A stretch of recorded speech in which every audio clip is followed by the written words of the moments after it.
Hi, I'm Shao, and today I will be going through my DIY NAS build that I put together for a total of $300 including hard drives, or $200 excluding hard drives. Let's get to it. So this is the machine itself, and to begin, for pricing, the base machine was about $110. The base machine was this HP ProLiant ML310E Gen 8. It comes with a quad-core 8-thread Xeon E3 1230 V2, 16 gigabytes of DDR3 ECC RAM, and a built-in RAID card which I did not use. So the computer itself was $110, and including upgrades that I have made, such as this Blu-ray drive and the HBA or host bus adapter, which I am using to connect hard drives instead of that RAID card. Those together were about $100 more, and then my hard drives themselves, which were about $100 for four 4TB SAS drives. They were used, obviously, but for this build I have redundancy and I'm not too worried about that. So anyway, let's get more of a deeper dive. So here's the NAS mostly taken apart from panels. So as you can see, we do have a 4-bay black backplane that allows me to connect four 3.5-inch drives. Now these drives are each 4 terabytes, and I have configured them in a RAID Z1 VDEV. This allows me to lose one entire drive before losing any data, which is really nice for just assurance that it won't die. In addition, we do have this Blu-ray drive, which I use for ripping DVDs, Blu-rays, and 4K Blu-rays for my Plex server, which runs on this computer.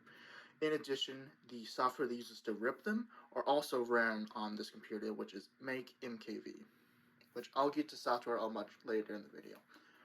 So, touring the inside of the computer, there is this airflow channel cover, which I've taken out. So we can see this HBA, which I think is no-name brand HBA, just kind of cheap, generic, but it gets the job done.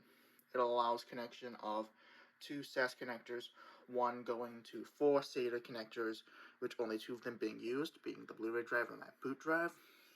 And then the other connector goes straight to this backplane, which uses SAS to connect to the HBA. So this system works very well for my use case. The power supply is mostly ATX standard, except does have this weird 10-pin connector, which I don't really know if it's a standard connector or not, but it's there. I do have more PCI Express expansion, being another 1 or X1 slot, an X8 slot, and an X16 slot. I plan to put a 2.5 gigabit NIC in the X1 slot, and maybe a GPU in the X16 slot for hardware transcoding for my Plex server. But other than that, that's mostly the inside of the computer. So let's get to software. So for software, I am using TrueNAS Scale. This software allows me to run either the NAS, its SMB shares itself, which allows my computers on my same network to connect to it. But also it allows me to run apps such as Make MKV for ripping DVDs and Blu-rays. In addition, it lets me run Plex, as well as some other software that I'm going to show now. So let's get to it. So before we get into software, definitely hit that like and subscribe button. It really helps out. And definitely check out the other videos I'm making. And again, I'm hoping to get more towards hardware and outside of gaming, but we'll just see how that goes. But definitely, once again, hit the like and subscribe, and let's get to software. Alrighty, so this is the TrueNAS dashboard. You access this dashboard by using your local IP or LAN IP, which is usually 192.168.something.something. This is how your devices on your local area network communicate, not how devices on the internet communicate. Anyway, so to get started, this is the dashboard as I have said. So once again, we have our E3 1230 V2, 4 cores, and of course 8 threads right here. I did name my server Gray Server. That's just what I named it. Again, 16 gigabytes of ECC works great. And here is my storage pool. So my pool is online. I haven't scrubbed yet because I mostly just got this all put together finally. It's a 1 VDEV. It's RAID Z1. Total disks 4, and currently I have about 6.7 terabytes or TB, which is about 7 terabytes of space free. So for storage, again, I have 16 technical physical terabytes on there, but because I can lose one drive, I only really have about 12 accessible. and out of that 12, usually, those overhead and stuff, and it only really gives me about 10-ish, 10 and a half free terabytes to do whatever I want with.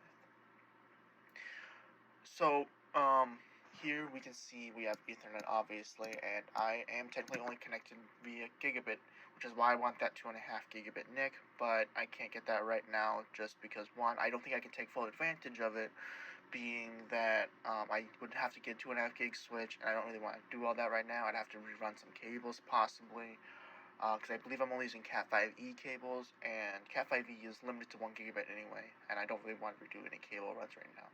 So right now we're just stuck at 1 gigabit speed, which is about 120 megabytes per second transfer speeds when transferring from my desktop to my NAS.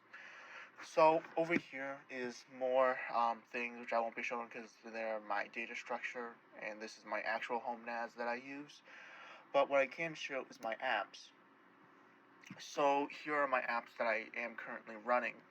Now, Image, it's constantly saying deploying, it is actually running. It's kind of strange like that. But Image allows me to back up my phone gallery to my NAS. It is really helpful, though a little buggy sometimes, but it's the one that I found that I like. Now, Make MKV, as I said, is how I rip my DVDs and Blu-rays to my Plex server. So these apps are run in, I believe they're called containers from Kubernetes, which is basically like its own little area where it can't communicate to other apps easily or anything, and it's more security or something. I don't really know exactly. I'm still very new to all of this. So making MKV allows me to rip my DVDs and Blu-rays. MeTube allows me to download said, YouTube videos pretty easily. MineOS is for hosting Minecraft servers, which I don't really do right now, but I have it there when I want. Plex allows me to watch my ripped DVDs. Now, Scrutiny is actually a really useful tool because if I open it, hopefully it actually shows up. There we go. We can see my drives. Now, this one, the only reason it failed was there was a weird thing on it or something. It's perfectly fine, actually. And I plan to replace it with a DRAM SSD as boot drive instead of just this.